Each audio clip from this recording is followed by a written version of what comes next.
Bem, pessoal, dando continuidade então ao dicionário, né? Eu vou pegar duas sugestões aqui do canal, que é imprensa libertária e insurrecionalismo, né? Dos anarquistas. Então, vamos começar com imprensa libertária e imprensa operária, né? Então, primeira coisa tem que entender o seguinte, né? Então, os anarquistas, eles sempre se utilizaram dos principais, né, métodos de divulgação das suas ideias, né? Então, eles olham para a realidade. E eles percebem o quê? Lá no século XIX. A principal forma de você divulgar suas ideias é através de jornais. Por isso, eles publicam, né, dezenas, dependendo do país, né, muito mais, né, jornais, revistas e assim por diante, como forma de divulgar suas ideias, divulgar suas atividades, né, divulgar as suas análises de conjuntura. Inclusive, por exemplo, Malatesta, que viajou para a América do Sul, ele foi até para Manilha, né, o Malatesta, para vocês terem uma ideia, né, lá na Filipinas.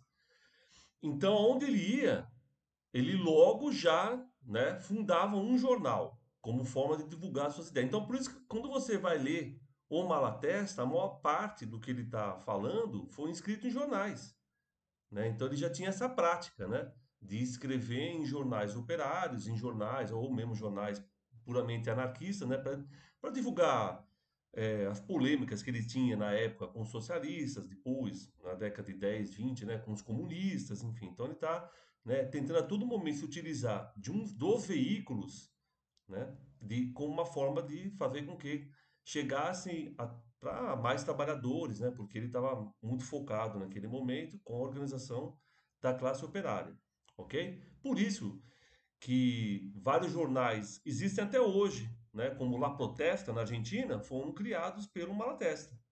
Você vê a força, né, que teve quando ele chegou aqui na Argentina, a influência inclusive que ele teve, né, no movimento operário do Brasil, a partir da chegada dele, ok? Isso também reverberou no Uruguai, enfim, né? Então só para demonstrar como os jornais, a imprensa, né, era uma forma de divulgação super importante e efetiva. Porque era barato, né, para você conseguir fazer com que as pessoas comprassem os jornais, porque você faz uma coisa muito cara, livros, assim, a pessoa vai ter mais dificuldade, né? Principalmente se tratando aí de classe trabalhadora. Então, isso facilitava, né? E se você for pegar, por exemplo, em vários movimentos e greve, o jornal operário, né, e o jornal anarquista, às vezes operário e anarquista se confundiam, né, eram a mesma coisa, né? No caso, por exemplo, da greve da 7, o jornal A Plebe, ele sai cotidianamente no momento da greve. Então, por exemplo, se você pega lá o Estado de São Paulo, o Diário Popular, o Correio Paulistano, né? Jornais ligados à classe média, ou principalmente o jornal, por exemplo, o Correio Paulistano ligado à elite, você tem uma fonte de divulgação, como o jornal A Plebe, né, que vai demonstrando o que está acontecendo na cidade de São Paulo no momento da greve, no momento mais de pico dela, entendeu? A questão, por exemplo, da tomada das ruas, né? A questão de que os bairros operários têm barricadas, então eles vão discutindo isso nos jornais. Isso é importante por quê? Porque você se contrapõe, né, a todo momento a um discurso da elite. Se você não tem um jornal, a visão principal vai ser da elite. A gente passou muito tempo, né, pessoal, no século XX, tendo a elite né, com seus jornais específicos, né, e também depois surgiu rádio, televisão e assim por diante. E o movimento anarquista, o movimento dos trabalhadores, obviamente tem muito mais dificuldade de ressonância, né, a não ter uma TV própria para eles, não ter uma rádio própria. Com a internet, eu imagino que você tem os canais, né, de divulgação, e isso é claro que eles têm né, assim, uma reverberação forte, porque chega a milhares de pessoas simultaneamente, milhões de pessoas no mundo inteiro, coisa que o jornal e a televisão no século XX não tinha como fazer, né? Então, fazer um jornal anarquista aqui em São Paulo, que não chega às vezes nem no Rio de Janeiro. Hoje não, você tem canais, né, de divulgação que pessoas no mundo inteiro podem ter acesso. Então, não significa hoje que os anarquistas têm que criar jornais como criou uma Malatesta lá na década de 10, em 1900. Não tem nada a ver. Naquela época, o jornal era o quê?